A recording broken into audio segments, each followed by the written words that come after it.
Kembali di Kompas Siang, Saudara. Mahkamah Konstitusi menolak permohonan sengketa hasil pemilihan presiden 2024 yang diajukan Capres-Cawapres nomor urut 1 dan 3 pada sidang putusan Senin kemarin. Hakim Ketua Soehartoyo menyebutkan salah satu yang dipertimbangkan adalah dalil Anies Mohaimin yang meminta Capres-Cawapres nomor urut 2 Prabowo Gibran didiskualifikasi tidak beralasan menurut hukum. MK juga mengatakan tidak ada pihak yang menyatakan keberatan setelah Prabowo Gibran ditetapkan sebagai Capres-Cawapres. Sementara dalil Ganjar Mahfud soal penggunaan bansos untuk meningkatkan perolehan suara pasangan Prabowo Gibran juga tidak beralasan menurut hukum. Berdasarkan penilaian atas fakta dan hukum sebagaimana diuraikan di atas, Mahkamah berkesimpulan eksepsi termohon dan eksepsi pihak terkait berkenaan dengan kewenangan Mahkamah, serta eksepsi pihak terkait mengenai tenggang waktu pengajuan permohonan dan kedudukan hukum adalah tidak beralasan menurut hukum. Mahkamah berwenang mengadili permohonan aku. Permohonan diajukan masih dalam tenggang waktu yang ditentukan oleh peraturan perundang-undangan. Pemohon memiliki kedudukan hukum untuk mengajukan permohonan aku. Eksepsi termohon berkenaan dengan pokok permohonan adalah tidak beralasan menurut hukum. Permohonan pemohon tidak beralasan hukum untuk seluruhnya.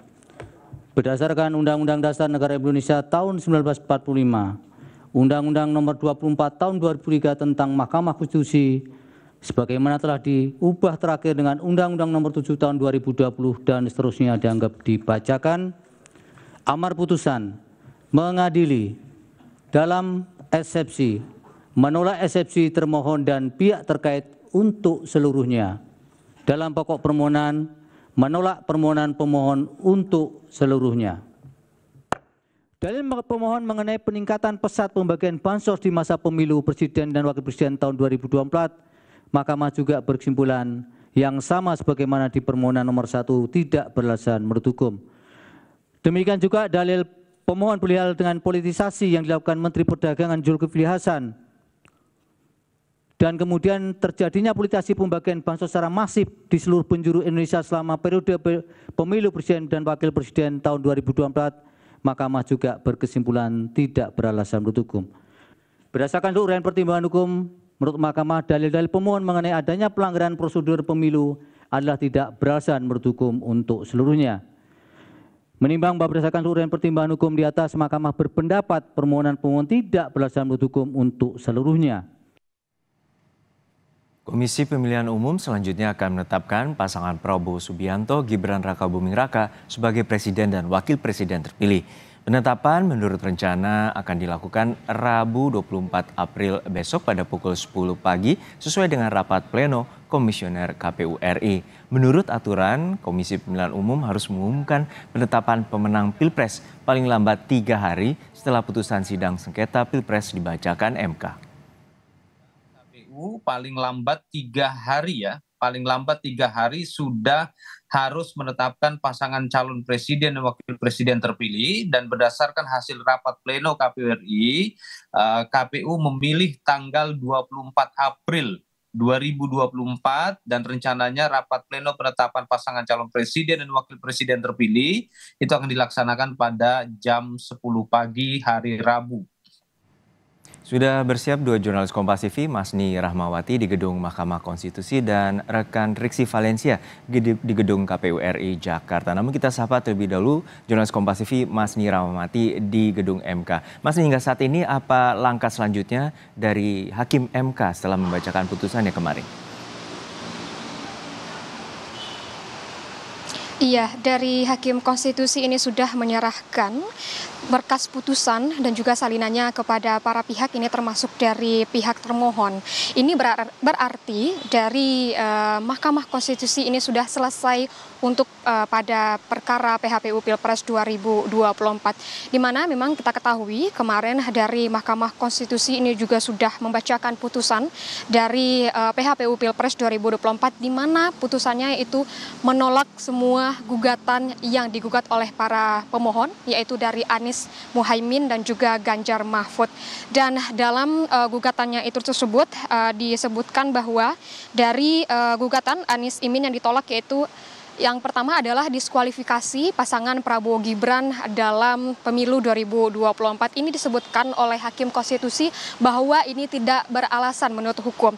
Dan juga untuk dalil mengenai adanya nepotisme hingga cawe-cawe Presiden Jokowi soal putusan MK yang menyatakan bahwa adanya batas umur dari capres dan juga cawapres yang ikut berlaga pada Pilpres 2024 ini juga tidak beralasan menurut hukum, di mana dari putusan ini tidak ada dari berbagai para pihak yang menyatakan keberatan setelah dilakukannya pemutusan oleh Mahkamah Konstitusi. Dan selain itu pun dari gugatan Ganjar Mahfud juga ditolak oleh Mahkamah Konstitusi, dan disebutkan oleh Hakim Konstitusi bahwa semua gugatan yang disampaikan oleh pihak Ganjar Mahfud ini juga tidak beralasan menurut hukum. Selain itu pun dalil-dalil yang dibacakan ini juga juga ini tentunya soal dugaan kecurangan yang sistematis, terstruktur dan juga masif, mulai dari pembagian bansos, pengerahan PJ kepala daerah, hingga adanya keterkaitan presiden secara langsung dengan salah satu cawapres seperti itu. Dan juga pertimbangan hakim dalam memutuskan tentunya berdasarkan dari bukti dan juga saksi yang dihadirkan dalam persidangan. Namun dari bukti yang juga saksi yang ada ini terdapat tidak bisa meyakinkan hakim seperti itu untuk menyatakan adanya kecurangan pada rangkaian dari Pilpres 2024. Dari 8 hakim Mahkamah Konstitusi, 3 diantaranya ini menyatakan perbedaan pendapat atau dissenting opinion, yaitu dari Hakim Konstitusi Saldi Isra dan juga Eni Nurbaningsi dan juga Arief Hidayat. Dari Saldi Isra ini menyebutkan soal adanya ketidaknetralan PJ kepala daerah yang mengakibatkan pemilu ini menjadi tidak jujur dan juga adil. Dalil politisasi pansos dan juga mobilisasi aparat ini beralasan menurut hukum, menurut Saldi Isra, dan juga seharusnya MK ini memerintahkan untuk dilakukannya pemungutan suara ulang di beberapa daerah. Dan sedangkan dari Hakim Eni ini menyebutkan bahwa pemberian bansos oleh Presiden ini menjelang pemilu berdampak pada peserta pemilihan karena adanya ketidakadilan seperti itu. Dan ada pejabat yang berkelindan dalam pemberian bansos di beberapa daerah. Sedangkan untuk Hakim Arief sendiri ini menyebutkan bahwa pemilihan ulang ini di beberapa daerah seharusnya dilakukan, yaitu di Jakarta, Jawa Barat, Jawa Tengah, dan juga Jawa Timur, serta Bali dan juga Sumatera Utara. Dari sidang PHPU Pilpres 2024 ini tentunya kita ketahui menjadi atensi masyarakat. Atensi masyarakat ini sangat besar, mulai dari banyaknya pembicaraan di mana-mana tentunya, dan juga banyaknya amicus curiae yang masuk ke Mahkamah Konstitusi. Dan Mahkamah Konstitusi menyebutkan bahwa amicus curiae yang berkaitan dengan PHPU Pilpres inilah yang menjadi terbanyak yang pernah diterima oleh Mahkamah Konstitusi.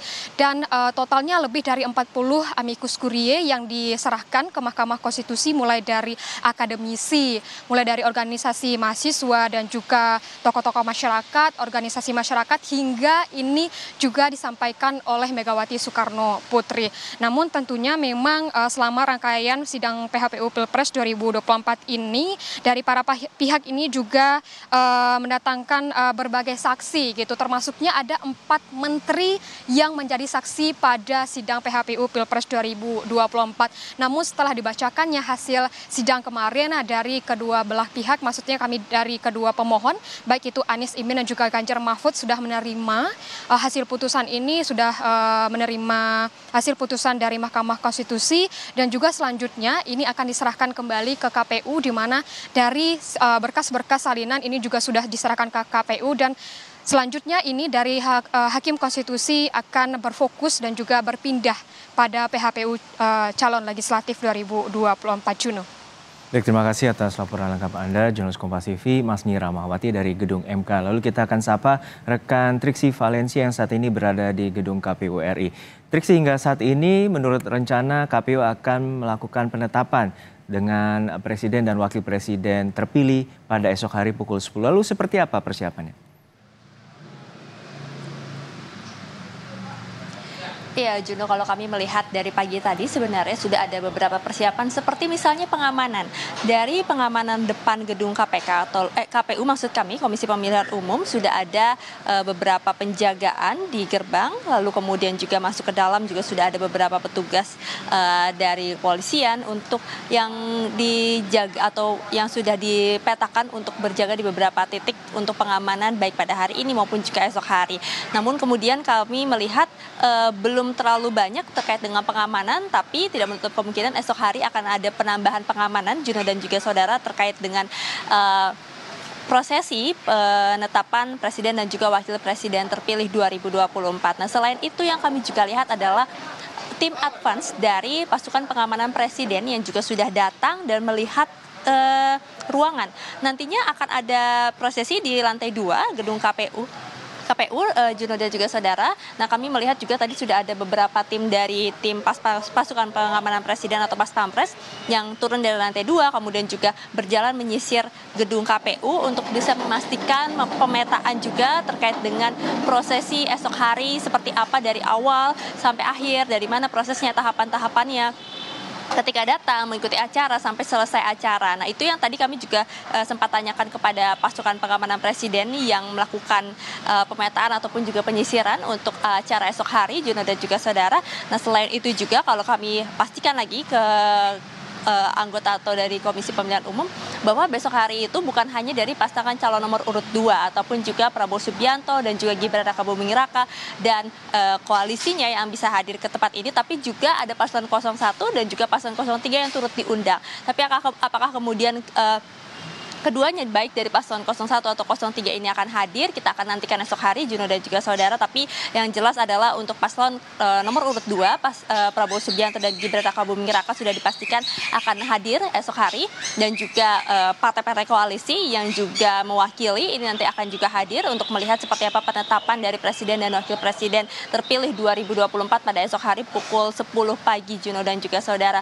Itu setidaknya sudah dikonfirmasi baik dari wakil ketua TKN maupun juga sekretaris TKN yakni Ahmad Muzani dan juga Nusron Wahid pada kemarin saat press conference. Nah, kalau kita melihat juga bagaimana penetapan Prabowo Subianto dan juga Gibran Rakabuming Raka ini mengikuti juga dari ketentuan ataupun juga peraturan KPU, di mana 3 hari setelah dari putusan Mahkamah Konstitusi ini maksimal harus dilakukan penetapan dan dipilih esok hari, Juno dan juga saudara. Jadi besok Prabowo Subianto dan juga Gibran Rakabuming Raka ini akan ditetapkan sebagai presiden dan wakil presiden terpilih sesuai dengan hasil rekapitulasi nasional yang menunjukkan bahwa ada 96,2 juta suara atau 58,6% suara sah nasional yang memilih pasangan calon nomor urut 2 Prabowo Subianto dan juga Gibran Rakabuming Raka. Setelah penetapan nantinya pada 20 Oktober 2024 pada hari Minggu akan dilangsungkan pelantikan ataupun juga pembacaan sumpah sebagai presiden dan juga wakil presiden terpilih 2024, Juno. Baik, terima kasih atas laporan lengkap Anda, jurnalis Kompas TV, Triksi Valencia dari Gedung KPU RI Jakarta, dan juga sebelumnya jurnalis Kompas TV, Masni Ramawati dari Gedung Mahkamah Konstitusi Jakarta.